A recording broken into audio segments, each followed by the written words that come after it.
Hey guys, Henry from Card Game Coliseum. Today I'll be doing a deck profile that I got 6th place at the San Diego Celebration. So let's get into it. Alright, so as people were surprised, I was playing Hirudegarn, and the main thing that a lot of people were surprised about was my big leader tech. This right here. So very quick tutorial, just 2 side loaders. Put awaken, unawaken on one side, and then cut a big leader in half and put tape on the awakened side. That's it. So played Hirudegarn because I felt it was really good because he draws a lot. He's very controlly, and I just wanted to play something different outside the meta because I'm just bored of Super Shenron Storm, Broly, and all that stuff. So let's get into what I was playing. So I'm playing this secret rare, the Arcane Boo. It's the Agent Destruction build. So what he does is pay 6. Put a Bobbity underneath them, and then you can bring back up to 5 agents from your warp or drop back into the field. So your goal is to get to this late game. So there's no objection, and I know there's another version with the Dende Burst version where you can do this turn 3. I actually played against one of that in Swiss, and I beat him in that one 2-1. Mainly because I just had more defense, and he got it turn 3. Like, he did it consistently turn 3 all 3 games, but I just had enough defense to outlive that. So let's go into the engine of it. 4 Bobbities, very core piece of the deck. Obviously, your Bobbity target's put under the Boo. What he does is he's barrier, 1 drop, and he makes all your agents cost 1 less, and they have no specified costs. So all the colors can just be paid with anything from then on. Then we go into the agents now. I have 2 Vegetas. Some builds don't play the Vegeta, but I like the Vegeta because sometimes he's just very needed to pop. And then if you want to play the early game, you can play the early game with this deck. So if someone's setting up on you, you can just play Bobbity turn 1. From then on, start dropping your agents for 2 and start being very aggressive. He comes in and he pops 25k or less. So it can be good against a Broly as well, where you can bait him out into the 6 chain and then drop this and it kills the 6 chain. And then if he has the 8 chain, then you'll pop that right after with like your sideboard from then on. But this is really good against the Cell chain or the Broly chain, and then it's good against Kid Ku as well, where they try to set up their Kid Ku with the Android 8 so they can start popping your field. So he's very useful in my opinion. 2 Android 13s, just crit, but he also has the effect of, it's not a once per turn, it's activate main, where you pay 2, you can KO up to 1 card and they discard a card from their hand.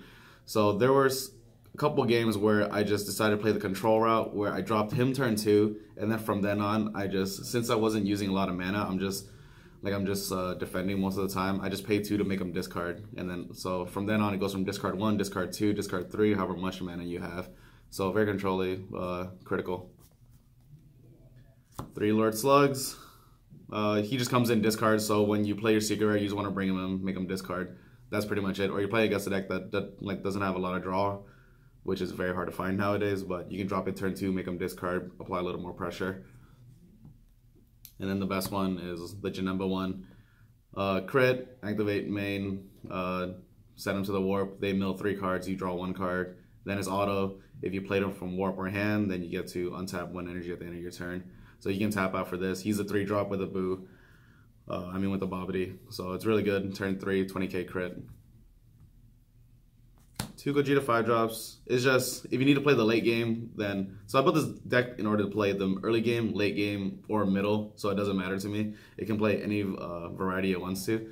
So when it gets to the late game, you'll be milling yourself a lot. Or if you're going against mill, it's the best, so you'll get the sparking, but then Hirudegarn also pitches to draw, so you'll have sparking for this effect most of the time. But it's just to reset the board state, apply a little more pressure. If not, then a lot of times he's charged with how aggro decks are nowadays. But I did get to use him several times throughout the tournament. And then if I couldn't, then I side him out.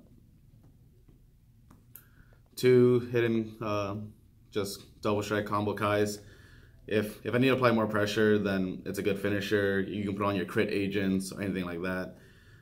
Your leader, if you have to go in for leader for the win. So... It's just several options. It's just there as like another threat, more kill potential in the deck. 4 Villainy Cells. Like I said, the deck is very defensive.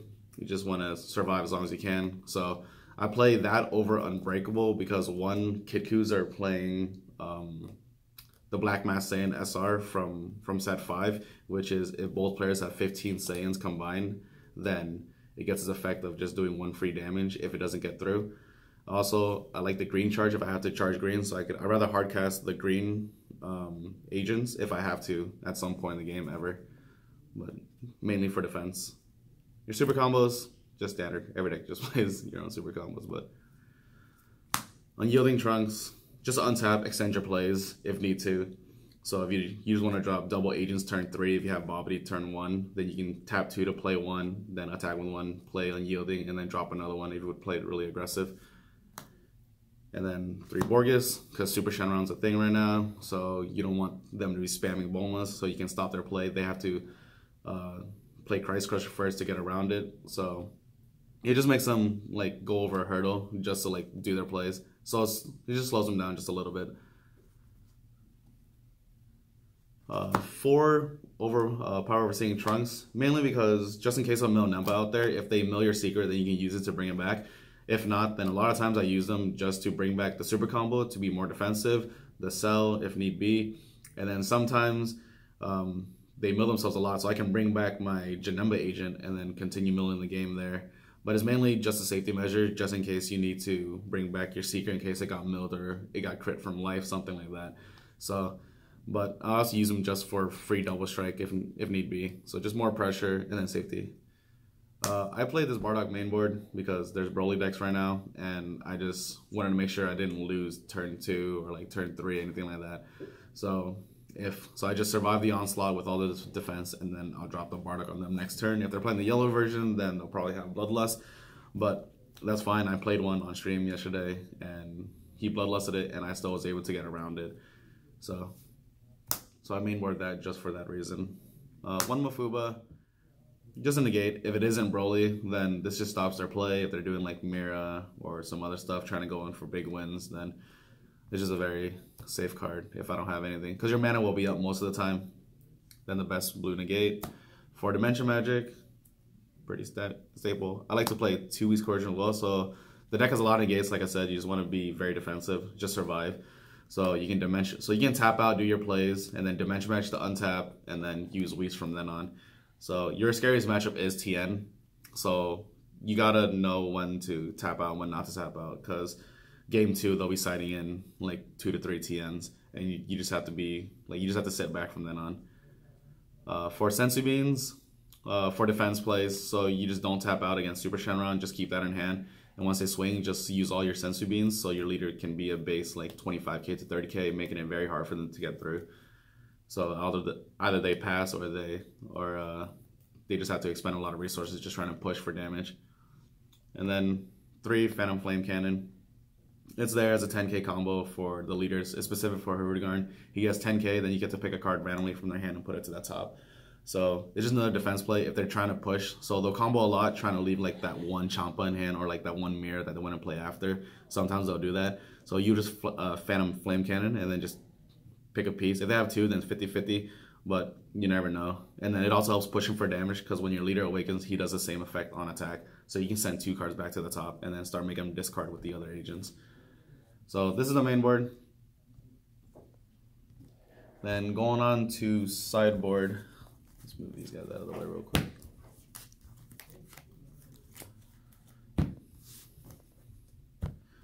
For my sideboard, it was 2 Heavenly Wizards of Demigra.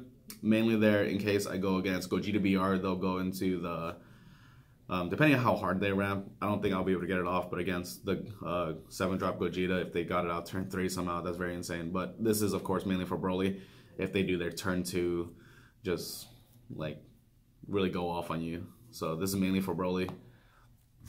Pan, sometimes, like, game 2, they'll realize that you want to be awakened. And against lower decks, they'll just not attack you, and they'll just continue their game plan, leaving you there. So this is side, just in case you need to self-awaken yourself. So a little more pressure and self-awaken.